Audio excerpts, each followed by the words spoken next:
نحمده ونستعينه ونستغفره ونؤمن به ونتوكل عليه ونعوذ بالله من شرور أنفسنا ومن سيئات أعمالنا من يهده الله فلا مضل له ومن يضلله فلا هادي له ونشهد أن لا إله إلا الله وحده لا شريك له ونشهد أن سيدنا وسندنا وحبيبنا ومولانا محمدا عبده ورسوله أما بعد فأعوذ بالله من الشيطان الرجيم بسم الله الرحمن الرحيم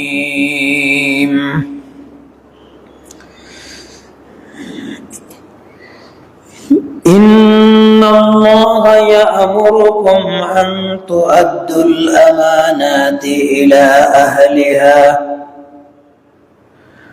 وإذا حكمتم بين الناس أن تحكموا بالعدل إن الله نعم ما يعظكم به إن الله كان سميعا بصيرا قال خطبنا رسول الله صلى الله عليه وسلم لا إيمان لمن لا أمانة له ولا دين لمن لا عهد له وقال تبارك وتعالى إن الله وملائكته يصلون على النبي يا أيها الذين آمنوا صلوا عليه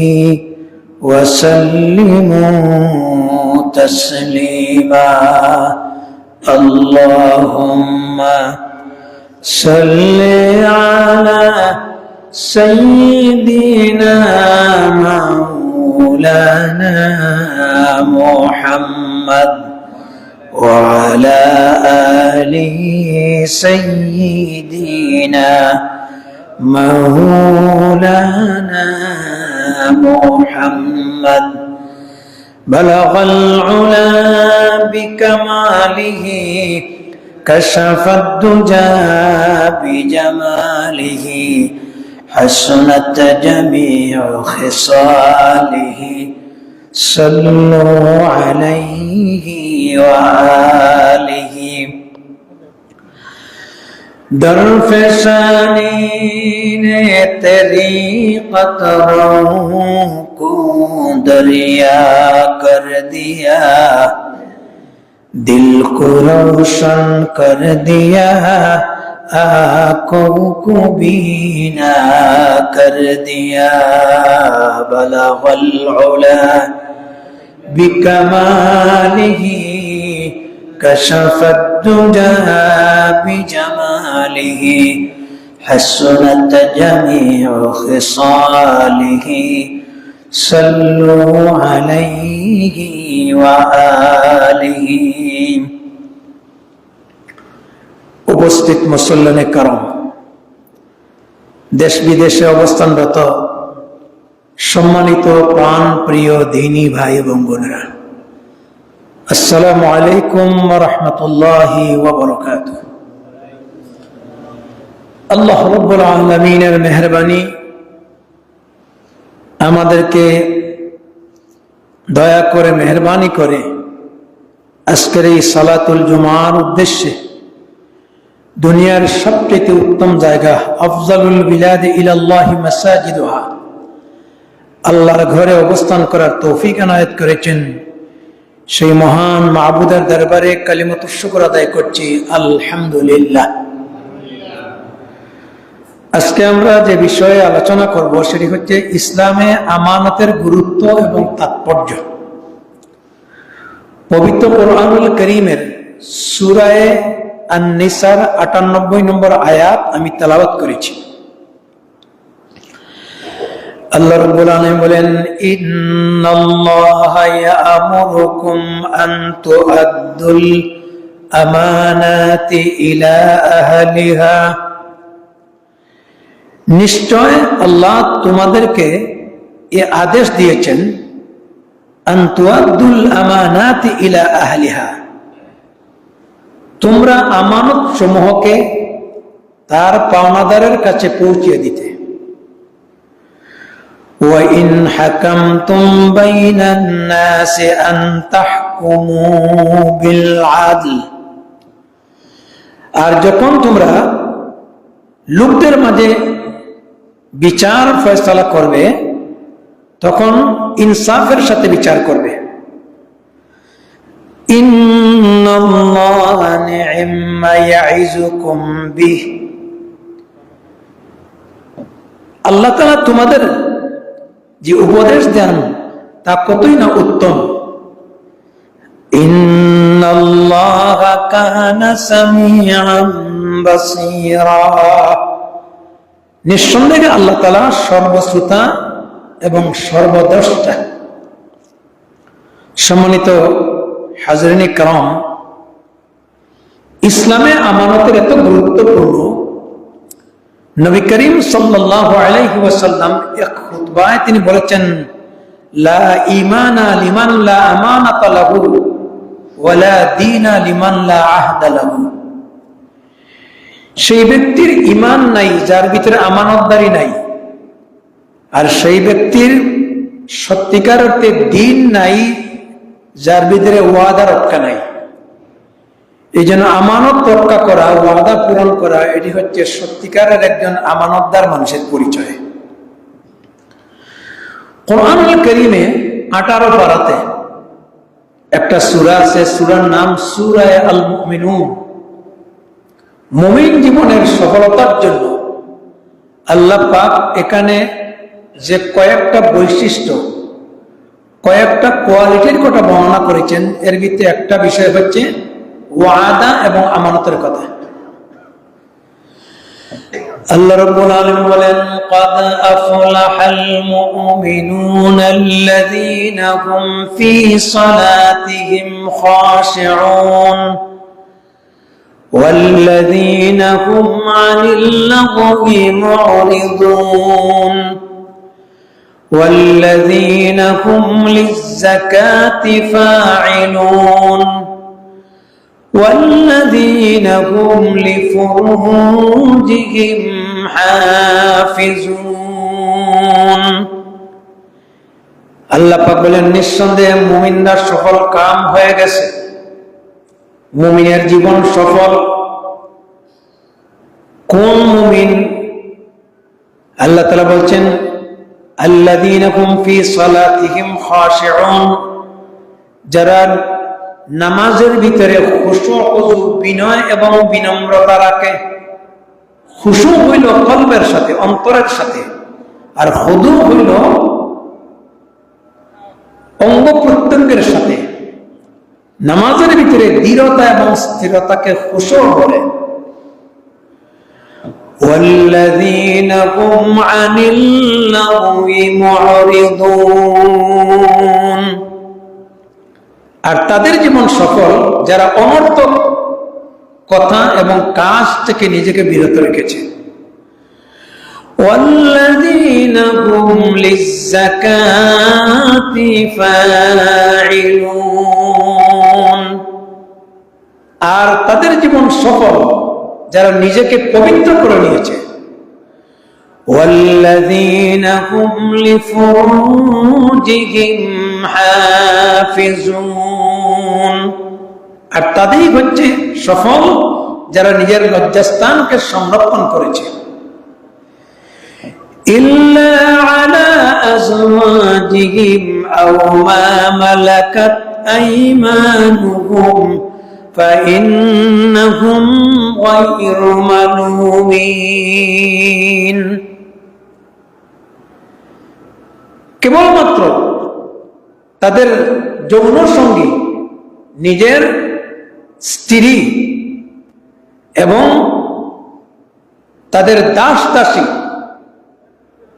এরা ছাড়া অন্যদের সাথে যদি তারা যৌন সম্পর্ক রাখে তাহলে তারা নিঃসন্দেহে ক্ষতিগ্রস্তের সম্মুখীন হবে, এছাড়া তারা সীমা লঙ্ঘনকারী হবে না। আল্লাহ রাব্বুল আলামিন বলছেন ওয়াল্লাযীনা হুম লিআমানাতিহিম ওয়া আহদিহিম রাউন, আর সেই সমস্ত মুমিনদের জীবন সফল যারা নিজের আমানত সমূহ এবং ওয়াদা রক্ষা করে। والذين هم على صلواتهم يحافظون, আর সেই সমস্ত মুমিন সফল যারা নিজের নামাজ সমূহকে রক্ষা করে, হেফাজত করে। উলাইকা হুমুল ওয়ারিসুনাল ফিরদাউস الذين يرثون الفردوس هم فيها خالدون। আল্লাহ পাক বলেন এরাই হলো জান্নাতুল ফিরদাউসের উত্তরাধিকারী, যাদেরকে উত্তরাধিকারী বানানো হবে তারা সেখানে থাকবে, চিরকাল বসবাস করবে। বলেন সুবহানাল্লাহ। তো এখানে আল্লাহ রাব্বুল আলামিন মুমিন জীবনের সফলতার জন্য যে কয়েকটা গুণাবলীর কথা বর্ণনা করেছেন, এর ভিতরে একত্রিত করা দুইটা গুণের কথা বলেছেন। ওয়াল্লাযীনা হুম লিআমানাতিহিম ওয়া আহদিহিম রাউন, যারা নিজের আমানত এবং ওয়াদা সমূহকে রক্ষা করে, আল্লাহ পাক তাদের জীবনকে সফল জীবন বলেছেন। এই জন্য ইসলামে আমানতের গুরুত্ব অপরিসীম। আমানত বলতে কি বোঝায়? আমানত এটা তার ব্যাখ্যায় বলা হয়েছে ইজহারুল ইসলামে ওয়াল খাইরি ওয়া ইবাতানুল কুফরি ওয়াশ শাররি। আমানত বলে ভিতরে কুফরি লুকিয়ে রেখে বাহিরে ইসলাম ও কল্যাণকে জাহির করা। এই কাজগুলি যারা করে এদেরকে বলা হয় মুনাফিক। নফাকুন শব্দ থেকে উৎপত্তি। নফাকুন শব্দের অর্থ হচ্ছে সুরঙ্গ, এক পথ দিয়ে খোলা থাকে আর এক পথ দিয়ে বের হয়ে যায়। এই জন্য যাদের দিল এবং মন কুফরিতে লিপ্ত, এক কান দিয়ে কথা শুনে আরেক কান দিয়ে বেরিয়ে যায়, তাকে বলা হয় মুনাফিক। নবী করিম সাল্লাল্লাহু আলাইহি ওয়াসাল্লাম বলেছেন আয়াতুল মুনাফিকে সালাসুন, মুনাফিকদের লক্ষণ হচ্ছে তিনটা। আল্লাহ রাসূল মুনাফিকের লক্ষণ কয়টা বলেছেন? তিনটা। ইযা হাদ্দাসা কাযাবা, যখন কথা বলে তখন মিথ্যা কথা বলে। ওয়া ইযা ওয়াদা আখলাফা, যখন ওয়াদা করে তখন লঙ্ঘন করে। ওয়া ইযা তুমিনা খানা, আর যখন তার কাছে আমানত রাখা হয় তখন খেয়ানত করে। এই তিনটা জিনিস থেকে নিজের কলবকে, নিজের কানকে রক্ষা করার নাম হচ্ছে আমানত। কথা কি বুঝাইতে পারলাম? তিনটি জিনিস থেকে নিজের কলবকে, নিজের মনকে, নিজের কানকে, নিজের জবানকে রক্ষা করার নাম হচ্ছে আমানত। এবং রাসূলুল্লাহ সাল্লাল্লাহু আলাইহি ওয়াসাল্লাম বলেছেন লা ঈমানা লিমান লা আমানাতা লাহু ওয়া লা দীনা লিমান লা আহদা লাহু।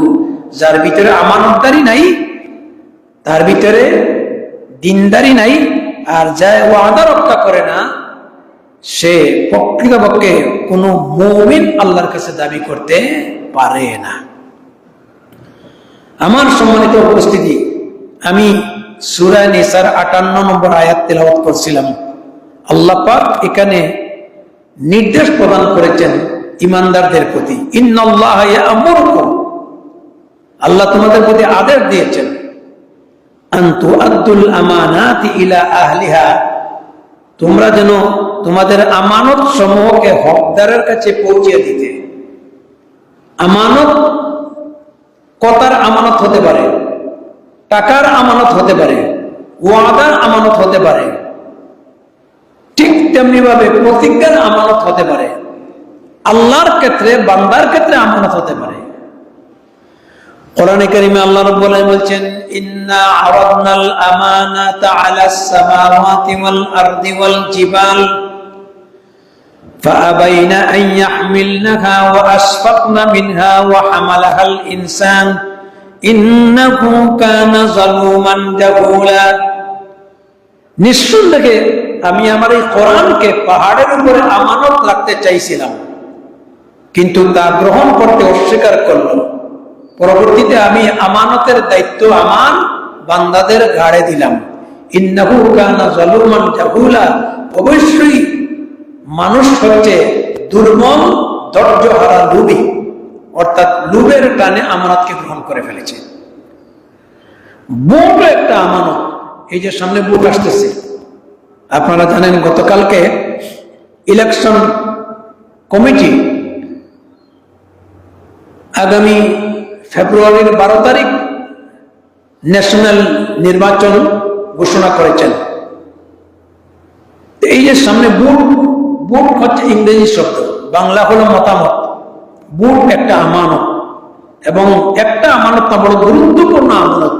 একটা ভোটের কারণে একটা ভালো মানুষও চান্স পায়, একটা ভোটের কারণে একটা খারাপ মানুষও চান্স পায়। এই জন্য ভোটকে রক্ষা করা, আমানতকে রক্ষা করা আপনার আমার নৈতিক দায়িত্ব।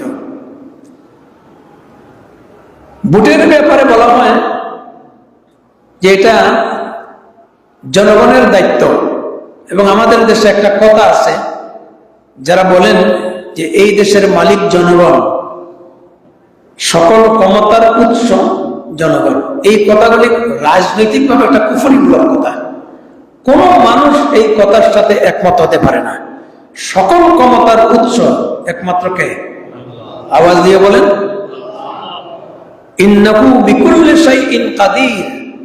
সকল কিছুর উপরে ক্ষমতাবান হচ্ছেন একমাত্র কে? আল্লাহ রাব্বুল আলামিন। এই জন্য ক্ষমতার উৎস জনগণ নয়, ক্ষমতার উৎস আল্লাহ রাব্বুল আলামিন। জনগণ যদি ক্ষমতার উৎস হতো, 9 বছরের রাজার 10 বছরের সাজা হতো না। এই জন্য জনগণ ভোটের মালিক, মতামতের মালিক, কিন্তু ক্ষমতার মালিক কে? আমরা ভোট দিব, সরকার বানাবেন আল্লাহ। আল্লাহ যাকে চয়েস করবেন তাকে ক্ষমতা দান করবেন।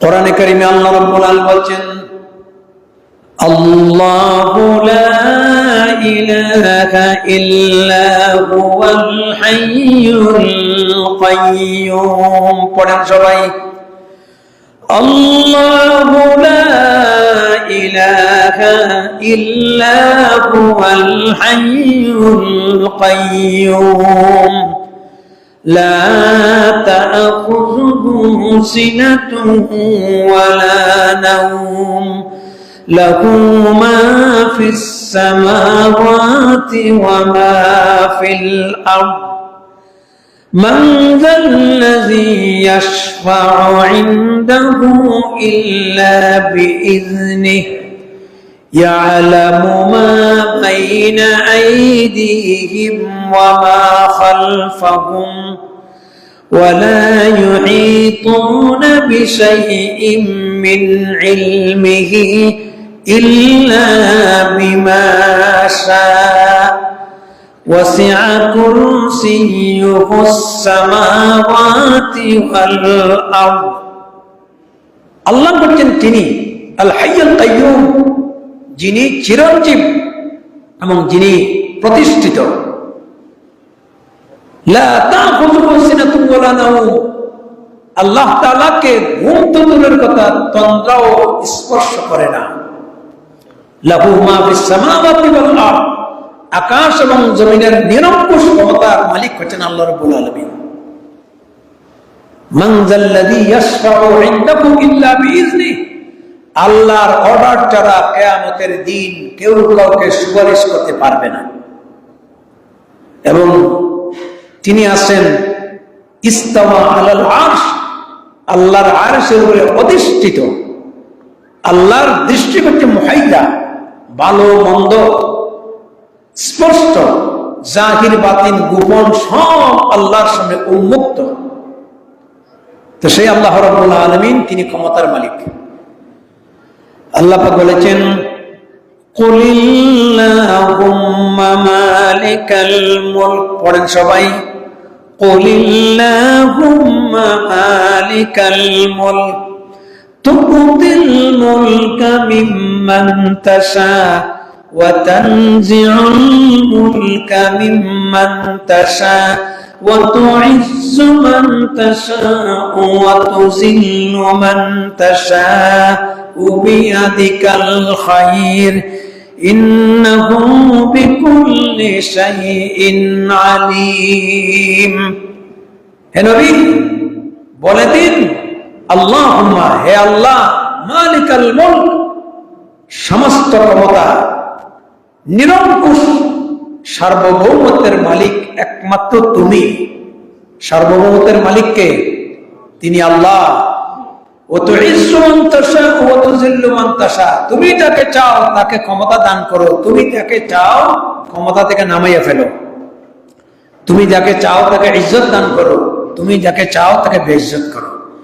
এই জন্য জনগণ হচ্ছে ভোটের মালিক, ক্ষমতার মালিক আল্লাহ। আপনি ভোট দিবেন সঠিক জায়গায়, আল্লাহ যাকে চয়েস করবেন জনগণের কল্যাণের জন্য তাকে পাওয়ারই দিবেন, তাকে ক্ষমতা দিবেন। বলেন সুবহানাল্লাহ। যে আয়াতখানা পড়েছিলাম সূরা নিসার 58, এই আয়াতের একটা শানে নুজুল, নাজিল হওয়ার একটা সুন্দর প্রেক্ষাপট রয়েছে। প্রেক্ষাপটটা কি? খানা কাবার চাবি ছিল, বাইতুল্লাহ শরীফের চাবি, উসমান বিন তালহা। তিনি ছিলেন সাইবী গোত্রের লোক। সপ্তাহে 2 দিন, শুক্রবার এবং সোমবার, বাইতুল্লাহ শরীফের দরওয়াজা তিনি জনগণের জন্য উন্মুক্ত করে দিতেন। এবং আল্লাহর ঘরের চাবি সংরক্ষণ করা, আল্লাহর ঘরকে হেফাজত করা, আল্লাহর ঘরে গিলাফ চড়ানো, এটা ছিল জাহিলিয়াতের যুগ থেকে একটা গুরুত্বপূর্ণ দায়িত্ব। হযরত আব্বাস রাদিয়াল্লাহু তাআলা রাসূলুল্লাহর চাচা, তিনি নিজে হাজীদেরকে সিকায়া, জমজমের পানি পান করাতেন, উট জবে করে খাওয়াতেন। উসমান বিন তালহা চাবি খুলে মানুষকে আল্লাহর ঘরে প্রবেশ করার সুযোগ করে দিতেন। এই গুরু দায়িত্ব তারা পালন করতেন। বিশেষ করে আশুরার দিনে এই ঘরের উপরে কালো হিজাব লাগানো হতো, বৎসরে একবার গিলাফ পরিবর্তন করা হতো। নবী করিম সাল্লাল্লাহু আলাইহি ওয়াসাল্লাম মদিনায় হিজরতের প্রাক্কালে তাওয়াফের সময় সাক্ষাৎ হয়ে গেল উসমান বিন তালহার সাথে। বললেন, তোমার চাবিটা দিয়ে আল্লাহর ঘরটা একটু উন্মুক্ত করে দাও, এই ঘরখানায় ঢুকে আমি আমার মাবুদকে প্রাণ ভরে ডাকবো। সুবহানাল্লাহ বলেন। কারণ ঘরের নাম বাইতুল্লাহ, বাইতুল আতিক। এই ঘরের মালিককে? আরো জোরে বলেন, আল্লাহ পাক। সুতরাং আমি একটু আল্লাহরে প্রাণ ভরে ডাকবো, একটু সুযোগ দাও। উসমান বিন তালহা সে বলল, তুমি না মুহাম্মদ সাল্লাল্লাহু আলাইহি ওয়াসাল্লাম আমাদের বাপদাদার বিরুদ্ধে অবস্থান গ্রহণ করেছ, 2-1 দিনের ভিতরে এই ঘরে তো প্রবেশ করা, এর ভিতরে প্রবেশ করার কোন সুযোগ তোমাকে দেওয়া হবে? নবী করিম সাল্লাল্লাহু আলাইহি ওয়াসাল্লাম অত্যন্ত দুঃখ ভারাক্রান্ত হৃদয় নিয়ে বললেন, এই কথাগুলি বলো না, কারণ এই ঘরের চাবির মালিক তুমি, কিন্তু ঘরের মালিক আল্লাহ। প্রতিটি ঈমানদার, প্রতিটি বিশ্বাসী বান্দা এই ঘরে প্রবেশ করে সে তার মাবুদের সিজদা দিতে পারে। আল্লাহ পাক বলেছেন, ওয়াসজুদ ওয়াক্তারিব, সিজদা দেও আর কাছে আসো। সে চাবি দিল না। আল্লাহর নবী মদিনায় হিজরত করলেন। আল্লাহ রাব্বুল আলামিন তার হাবিবের প্রতি নাজিল করলেন, আজ মক্কা শরীফে আপনাকে বাইতুল্লাহ শরীফে প্রবেশ করতে দেওয়া হয় নাই, এতে আপনি বিচলিত হবেন না, দুঃখ নিবেন না। এমন একদিন আসবে উসমান বিন তালহা দাঁড়িয়ে যেই জায়গায় চাবি দিতে অস্বীকার করেছিল, আমি আল্লাহ রাব্বুল আলামিন এই মক্কায় মুহাম্মদ সাল্লাল্লাহু আলাইহি ওয়াসাল্লামকে দাঁড়ানোর ক্ষমতা দেব। আজকে যে চাবি নিয়ে উসমান বিন তালহা অহংকার করছে, আমি আল্লাহ রাব্বুল আলামিন উসমান বিন তালহার কাছ থেকে চাবি ছিনাইয়া নিয়ে মুহাম্মদ সাল্লাল্লাহু আলাইহি ওয়াসাল্লামের স্বত্বাধিকারী বানাইয়া দিব। সুবহানাল্লাহ কিন্তু বললেন না। সুতরাং আজকে যদিও আপনি দুঃখ পেয়েছেন, একদিন এই মক্কা আপনার হাতে চলে আসবে। নবী করিম সাল্লাল্লাহু আলাইহি ওয়াসাল্লাম চলে গেলেন মদিনাতুল মুনাওয়ারায়। মক্কা বিজয় হয়ে গেল। এই ডিসেম্বর মাস বিজয়ের মাস। আল্লাহ পাক সূরা নসর নাযিল করলেন, ইযা জাআ নাসরুল্লাহি ওয়াল ফাth। সবাই পড়েন, ইযা জাআ নাসরুল্লাহি ওয়াল ফাth ওয়া রাআইতান নাসা ইয়াদখুলুনা ফি দীনিল্লাহি আফওয়াজা ফাসাব্বিহ বিহামদি রাব্বিকা ওয়াস্তাগফির ইন্নাহু কানা তাওয়াবা। একটা দেশ স্বাধীন হলে, বিজয় লাভ করলে জনগণের দায়িত্ব কি আল্লাহ পাক এই সূরার ভিতরে প্রকাশ করেছেন। আল্লাহ পাক বলেছেন, হে নবী, যখন আল্লাহর মদদ এবং বিজয় আসবে, তাহলে স্বাধীনতা এবং বিজয় লাভের পিছনে মদদটা কার? জোরে বলেন, সাহায্যটা কার? ইযা জাআ নাসরুল্লাহি ওয়াল ফাth ওয়া রাআইতান নাসা ইয়াদখুলুনা ফি দীনিল্লাহি আফওয়াজা। তখন আপনি দেখবেন জনগণ দলে দলে ইসলামের ছায়ার নিচে, দ্বীনের ছায়ার নিচে আশ্রয় গ্রহণ করেছে। ওয়া রাআইতান নাসা ইয়াদখুলুনা ফি দীনিল্লাহি আফওয়াজা। তখন আপনার দায়িত্ব হলো ফাসাব্বিহ বিহামদি রাব্বিকা ওয়াস্তাগফির। দুইটা কাজ। আপনি আপনার রবের তাসবিহ পাঠ করবেন। ইউসাব্বিহু লিল্লাহি মা ফিস সামাওয়াতি ওয়া মা ফিল আরদ। আকাশ আর জমিনের ভিতরে এমন কোন সৃষ্টিরাজি নাই, মাখলুক নাই, যে তার রবের তাসবিহ পাঠ করে না। সুবহানাল্লাহ। গাছ, বৃক্ষ, তরু, লতা পাতা, গরু, ছাগল, কীট পতঙ্গ, জলচর প্রাণী, স্থলচর প্রাণী, সব মাখলুকাত তাসবিহ পাঠ করে। নবীজি বলেছেন, লা তাসুব্বু দীকা, মুরুখকে গালি দিও না। সে বুনে ফজরের সময় তোমার জাগিয়ে তুলে, যদিও শুনো সে বলে কুকুরুকু কুকুরুকু, প্রকৃতপক্ষে সে আল্লাহর তাসবিহ পাঠ করে। উযকুরুল্লাহ উযকুরুল্লাহ, আল্লাহর জিকিরের দিকে ধাবিত হও, আল্লাহর জিকিরের দিকে ধাবিত হও। সুবহানাল্লাহ। ইযা নুদিয়া লিস-সালাতি মিন ইয়াউমিল জুমআ ফাসআউ ইলা যিকরিল্লাহ। আর সেও বলে উযকুরুল্লাহ। তা আল্লাহর নবী বলছেন, মুরুখকে গালি দিও না, সে তোমাকে জাগিয়ে তুলে। নবী করিম সাল্লাল্লাহু আলাইহি ওয়াসাল্লাম তিনি আসলেন, ফাসাব্বিহ বিহামদি রাব্বিকা ওয়াস্তাগফির। আর 2 নম্বর বিজয়ের দায়িত্ব দিলেন, বেশি বেশি করে ইস্তিগফার, তাসবিহ পাঠ করতে হবে। ইস্তিগফার পাঠ করতে হবে কার কাছে? আল্লাহ পাকের কাছে। কোরআনে কারিমে আল্লাহ রাব্বুল আলামিন সূরা নূহের 10 নম্বর আয়াতে বলছেন, ফাকুল তুস্তাগফিরু রাব্বাকুম।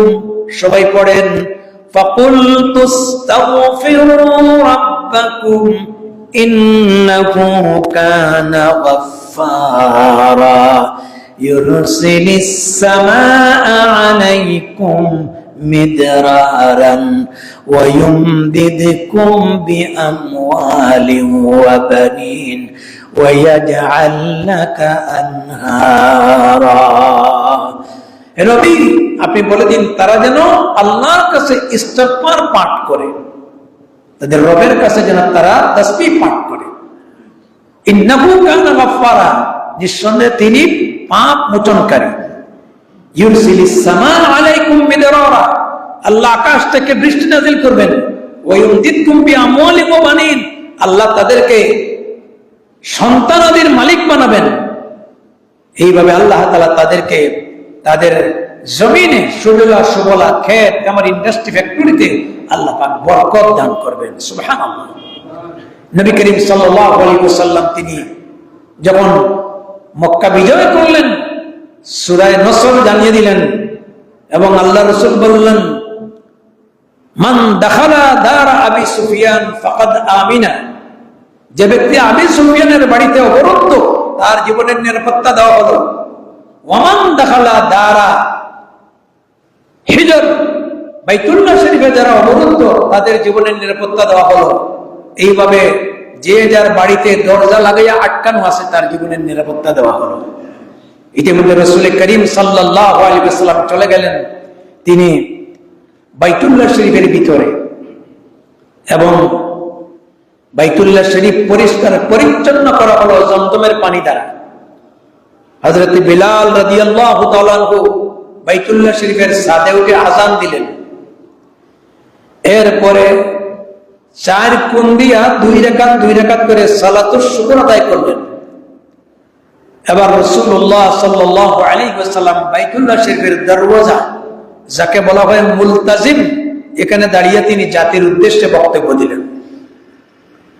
এই সময়ে সাইয়েদনা আবু বকর, হযরত ওমর, আবু হুরায়রা, আব্দুল্লাহ বিন আব্বাস, এ সমস্ত বুজুর্গ সাহাবায়ে কেরামের ইচ্ছা ছিল যে আজকে বাইতুল্লাহ শরীফের চাবিটা কাকে রাসূলুল্লাহ দিবেন। কারণ জাহিলিয়াতের জামানা থেকে বাইতুল্লাহর চাবি সংরক্ষণ করা, এই ঘরের মোতাওয়াল্লি হওয়া, এই ঘরের তত্ত্বাবধায়ক হওয়া, এটা একটা গর্বের কাজ। কিসের কাজ? গর্বের কাজ।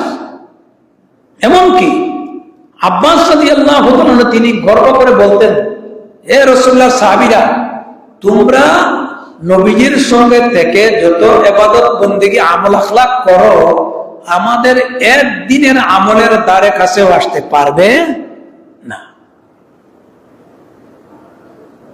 বদরের যুদ্ধে আব্বাসকে গ্রেফতার করা হয়েছিল, আর কোমরে শক্ত করে বাঁধ দেওয়া হয়েছিল। বলা হয়েছিল আল্লাহর নবীর কাছে অসংখ্য তরুণেরা ইসলাম গ্রহণ করছে, আর আপনি দেখা যায় মুহাম্মদ সাল্লাল্লাহু আলাইহি ওয়াসাল্লামের দলের পিছনে পড়ে গেলেন।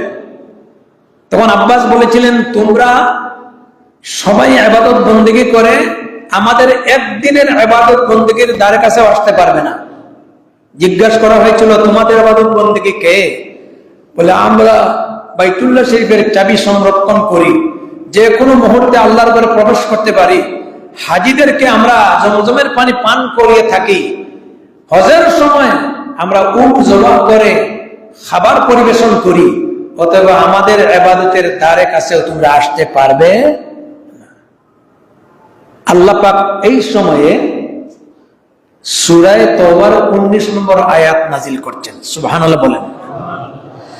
আল্লাহ রাব্বুল আলামিন জানাই দিলেন, ইন্নামা ইয়া'মুরু মাসাজিদাল্লাহি মান আমানা বিল্লাহি ওয়াল ইয়াউমিল আখির ওয়া আকামাস সালাতা ওয়া আতাজ যাকাতা ওয়া লাম ইয়াখশা ইল্লাল্লাহ ফাআসা উলাইকা আইয়াকুনু মিনাল মুহতাদিন। নিঃসন্দেহে যারা মসজিদ পরিচালনা করে বা মসজিদ নির্মাণ করে, তাদের ভিতরে বৈশিষ্ট্য হলো, তাদের ভিতরে কয়েকটা কোয়ালিটি হলো, তারা নামাজ কায়েম করে, ওয়া আকামাস সালাহ, নামাজ কায়েম করে, আখিরাতের প্রতি বিশ্বাস স্থাপন করে, আল্লাহ ছাড়া কাউকে তারা ভয় করে না, একমাত্র নির্ভয়ে মসজিদ পরিচালনা করে তারা। আল্লাহ পাক বলছেন, أجعلتم سقاية الحاج وعمارة المسجد الحرام كمن آمن بالله واليوم الآخر وأقام الصلاة وآتى الزكاة وجاهد في سبيل الله لا يستوون عند الله والله لا يهدي القوم الظالمين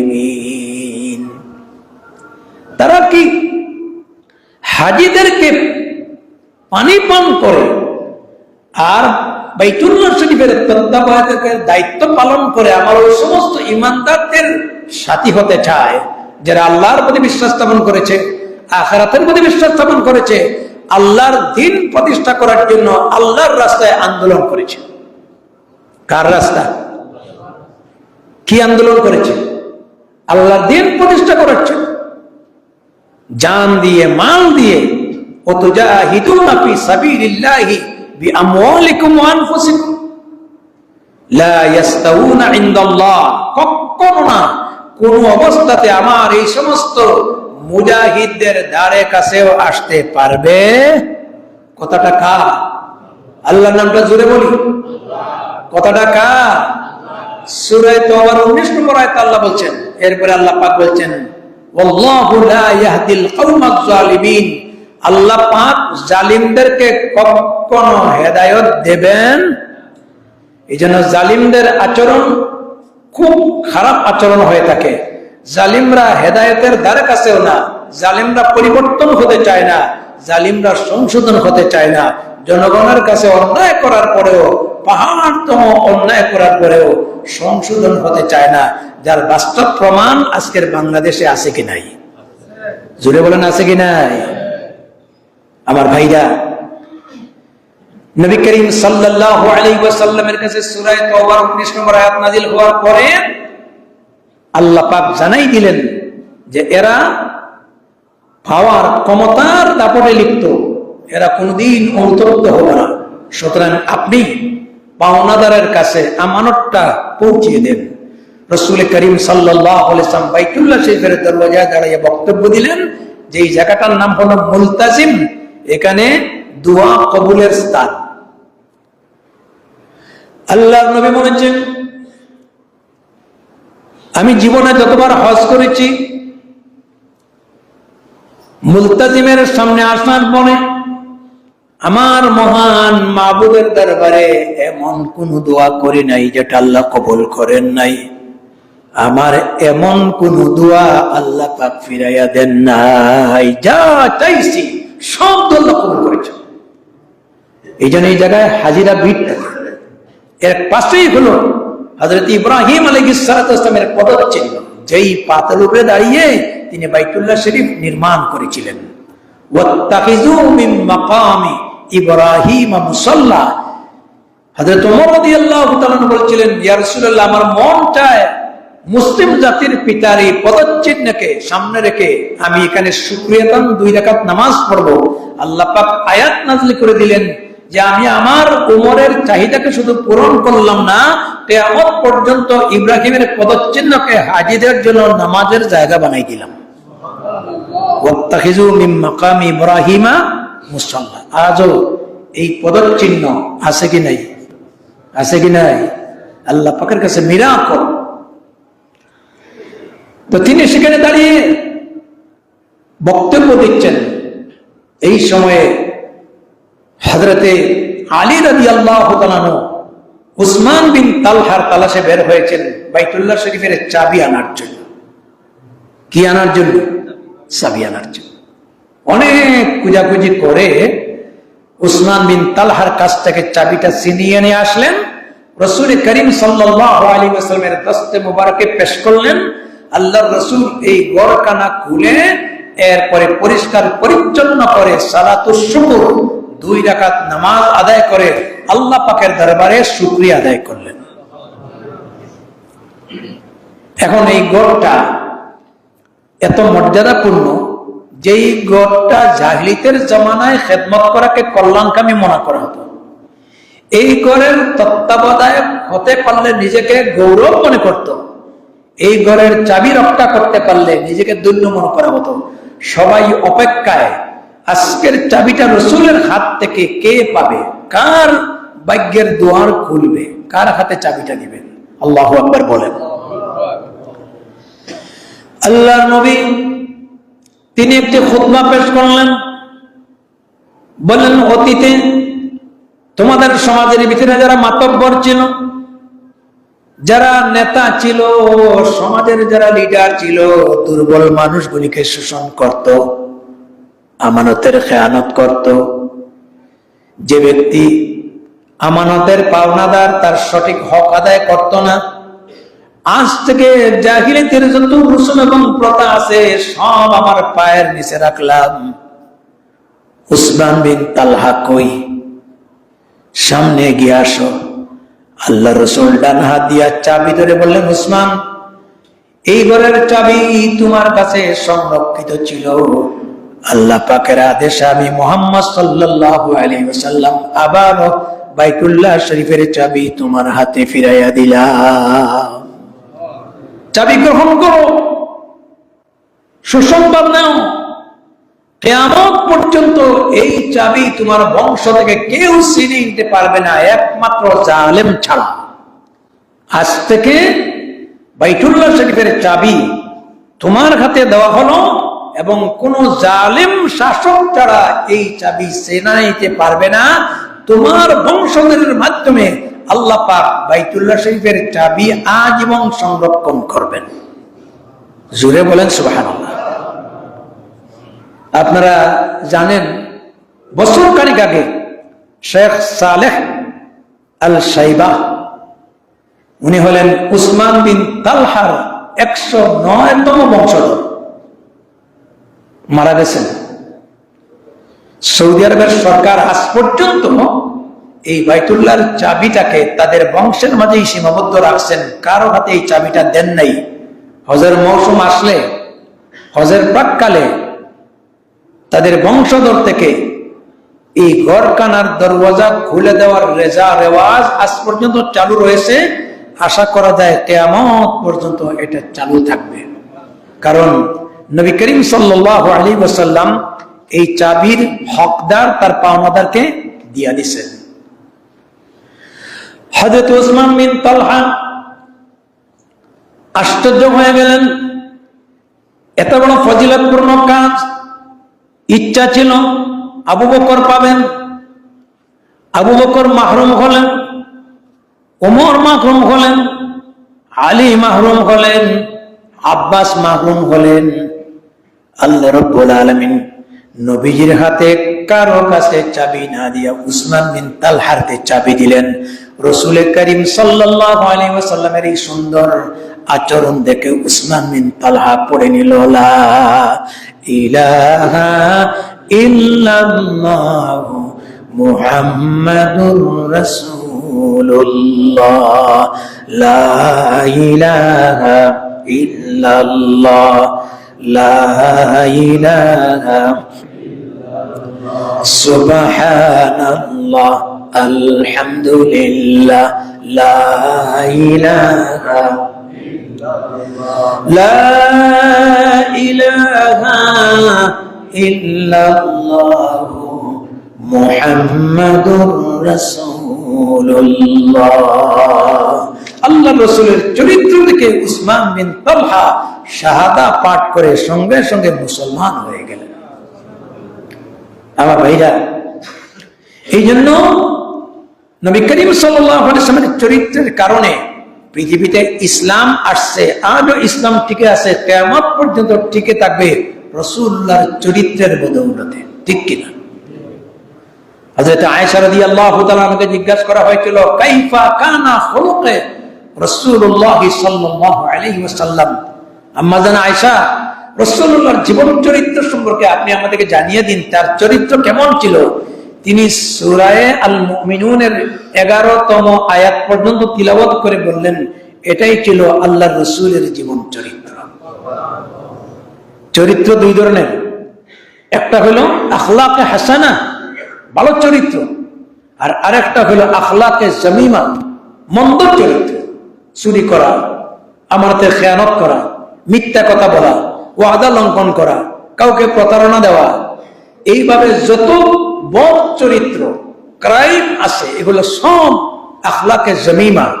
নামাজ পড়া, তাসবিহ তাহলিল করা, কোরআন তেলাওয়াত করা, আল্লাহর জিকির করা, এইভাবে আপনার পর্দা করা, আমানত রক্ষা করা, ওয়াদা রক্ষা করা, মানুষের প্রতি খারাপ আচরণ না করা, বৈষম্য দূর করা, এই জাতীয় যত ভালো স্বভাব সব আখলাকে হাসানা বা আখলাকে জমিমা, উত্তম চরিত্র।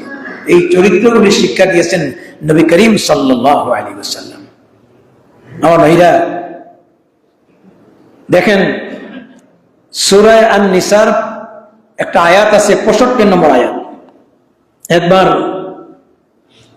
এক ইহুদি আর মুনাফিক মুসলমান ঝগড়া করে নবী করিম সাল্লাল্লাহু আলাইহি ওয়াসাল্লামের কাছে বিচারের সম্মুখীন হয়েছে।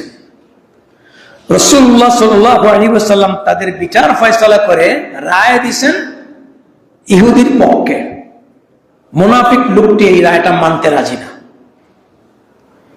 সে ওমরের দরবারে গেছে, তার উদ্দেশ্য হলো হযরত ওমর যেহেতু গরম মিজাজের লোক, জালালি তাবিয়ত, রায়টা তার পক্ষে আসবে।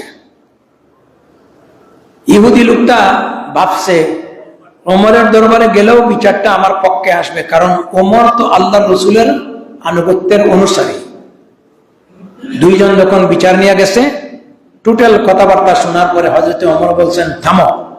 ঘর থেকে উলঙ্গ তরবারি নিয়ে ইহুদির মাথাটা দ্বিখণ্ডিত করে দিয়েছেন আর বলছেন যে মুহাম্মদ সাল্লাল্লাহু আলাইহি ওয়াসাল্লামের রায় মানে না, আমি ওমরের ফয়সালা হলো তার গর্দানা উড়িয়ে দেওয়া। আল্লাহ রাব্বুল আলামিন আয়াত নাযিল করলেন, ফালা ওয়া রাব্বুকা লা ইউমিনুনা হাত্তা ইউহাক্কিমুকা ফীমা শাজারা বাইনাহুম সুম্মা লা ইয়াজিদুনা ফি আনফুসিকুম হারাজাম মিম্মা কাযাইতুম ওয়া লিইউতিম্মা তাসলিমা। অতএব তোমাদের রবের কসম, তারা কখনো মুমিন হতে পারবে না।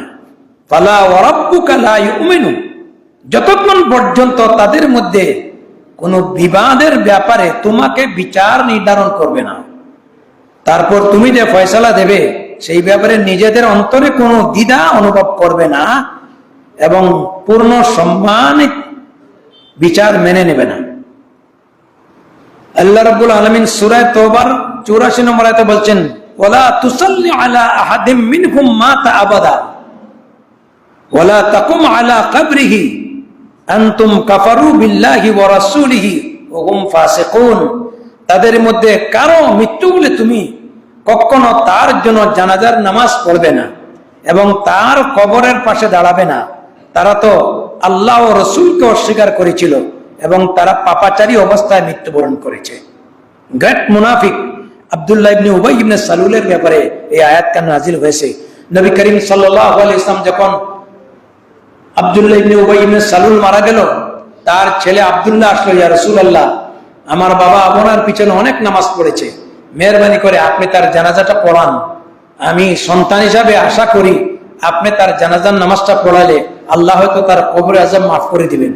আপনি তার দাফনের জন্য আপনার জুব্বা মোবারকটা দিয়া দেন, সম্ভবত তারে কাফন করলে আল্লাহ তাকে মাফ করে দিবেন। আমি চিন্তা করে দেখলাম যে আল্লাহর রাসূল এই গ্রেট মুনাফিকের ব্যাপারে তার জুব্বাটা কেন দিলেন? বদরের যুদ্ধে যখন আব্বাস রাদিয়াল্লাহু তাআলা আনহু গ্রেফতার হয়ে আসছিলেন, তখন জেলখানায় আব্বাস রাদিয়াল্লাহু তাআলা আনহু ঘুমান না, আর তার শারীরিক গঠনাকৃতি লম্বা হওয়ার কারণে কারো জুব্বা গায়ে লাগে না। সেই দিন নবী করিম সাল্লাল্লাহু আলাইহি ওয়াসাল্লাম নিজের গায়ের জুব্বাটা দিয়ে চাচাকে হেল্প করেছিলেন। এই জন্য আল্লাহ পাক এই মুনাফিকের আখিরাতে যাতে কোনো আবদার আল্লাহ গ্রহণ করেন না, দুনিয়ার জীবনে আল্লাহ তাআলা তার আবদারকে পূরণ করে দিয়েছেন রাসূলুল্লাহর জুব্বা উপহার দিয়ে। সুবহানাল্লাহ বলেন।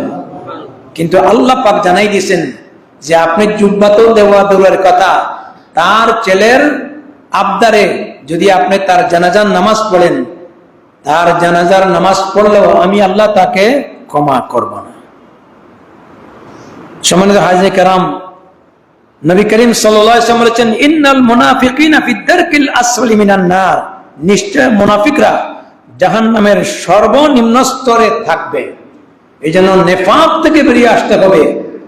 রাসূলুল্লাহ সাল্লাল্লাহু আলাইহি ওয়াসাল্লাম বললেন, আল্লাহ পাক মুনাফিকদের এই আচার আচরণগুলি ওহীর মাধ্যমে জানিয়ে দিয়েছেন এবং আব্দুল্লাহ ইবনে হুযাইফা ইবনুল ইয়ামান রাদিয়াল্লাহু তাআলা আনহুর কাছে মুনাফিকের একটা লিস্ট আল্লাহ পাক দান করেছিলেন। কোন মুনাফিক মারা গেলে রাসূলুল্লাহ সাল্লাল্লাহু আলাইহি ওয়াসাল্লাম তার কাছে জানতে চাইছেন যে তোমার এই লিস্টের মাঝে আমি ওমরের নাম আছে কিনা। আল্লাহু আকবার! নেফাকের ব্যাপারে কত ভয় করতেন।